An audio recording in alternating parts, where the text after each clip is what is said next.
Do you think that if aliens showed up, and every single country allied, everything's water under the bridge, literally every country, North Korea's on board, China's on board, US is on board, everyone, do you think the Earth has any shot in any scenario? Yes, absolutely. You think so? Any scenario? Surely. So if they need, I just mean like if they got there to us, like we didn't reach out to them. They're here. Show up. They're here and they're mad. It depends what they want and how they want to do it.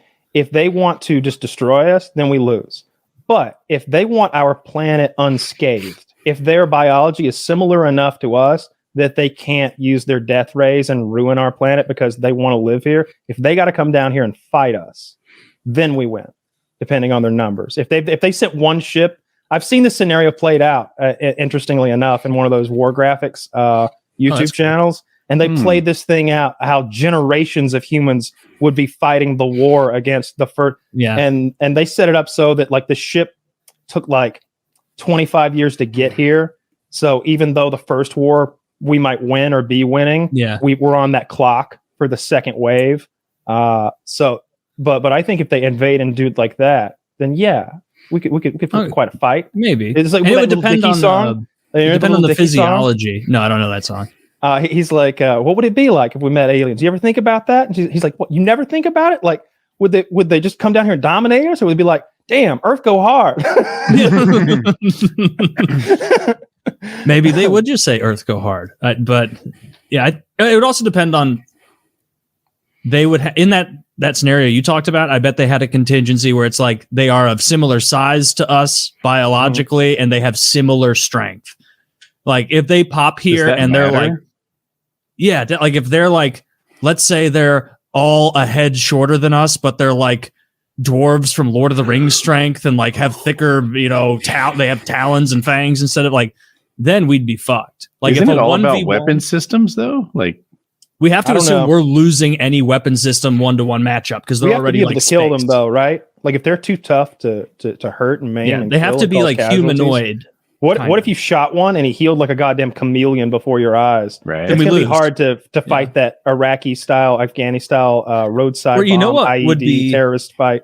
You know, it would be kind of like really make us feel good.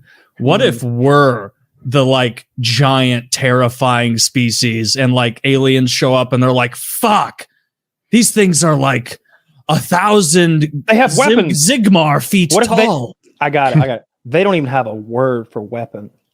And we win that one. I was thinking on a related note, like what if their weapon system evolved in such a way that they weren't that good at us? Like they just made their idea of a weapon system was a really profound low pitched sound. And we're all like, and that's interesting. We're solid. That's really obnoxious. Fart people are here. They're gaseous. They're just gas in these little bubbles. Oh, look, the fart people are here. Guys, look out! They're gonna try to blow us away again. Yeah, right. They've escaped the vacuum. There's no scarcity in their world, so they don't understand the need to lie. So we just manipulate the fuck out of them. For sure. Keep Three Body Problem does that. Yeah. It's real interesting. They're able to read minds, but they can't lie. So now we need to lie to them, even though they can read your mind. And we need to you need to lie in such a way that no one knows you're lying, even you. Mm-hmm. And it gets pretty clever. Yeah. No, I love those scenarios. It would be, that's been one of my things I've always wished is that we would meet aliens. I want to know what they look like or what they are. Yeah. Even if, I bet they'd be horrific looking. I was going to say that. Taylor's like, wouldn't it be great if we were the big, strong ones? And I was like, well, regardless, we're going to be the ones that conform to our beauty standards. Yes.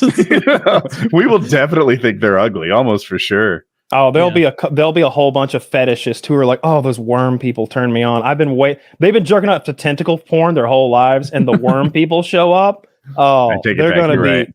All of Japan, just like the fang bangers in True Blood, the chicks who want to bang vampires are called fang bangers, and you can see why they'd choose a fanged man over a non-fanged man. They just have you can give them immortality. You can't get an erection though. No blood.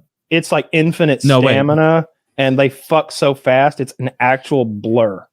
Mm-hmm. I don't think that'd be good. That's how women like to be fucked. Right? They love it. You just totally ignore them and you go super speed. It makes a Taylor. It makes a sound like Sonic the Hedgehog. Collecting coins. No, like when he's charging, it's spinning in place. Yeah, that's Mario with the flower. You hear like as they like when he comes, all the bells come out of the coins or the star. Yeah. Stars. No, that's how women give sex advice the same way Woody does at haircuts. Faster's better. Point me at the TV. Yeah, point me at the TV and cut my hair. Quick on. No, but they are generally they're very good looking, the vampires in True Blood. And they're supposed to be super et sex.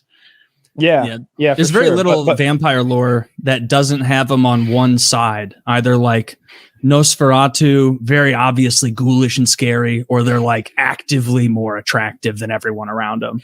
That's true. Yeah. Oh, there are some regular people vampire. Remember, there was like an accountant. There was that one chubby guy. Yeah.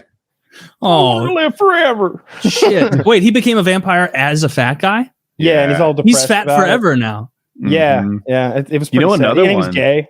There was a hot chick who became a vampire, and she was a virgin, and then she lost her virginity as a vampire, and it healed up like her hymen.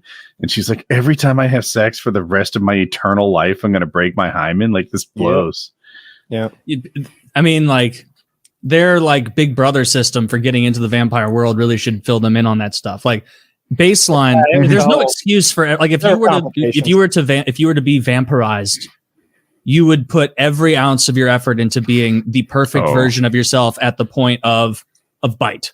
Everyone who's smart would. Can you imagine committing to eternal life with like I would get as close as big gut, close as possible to Kyle's Tinder profile.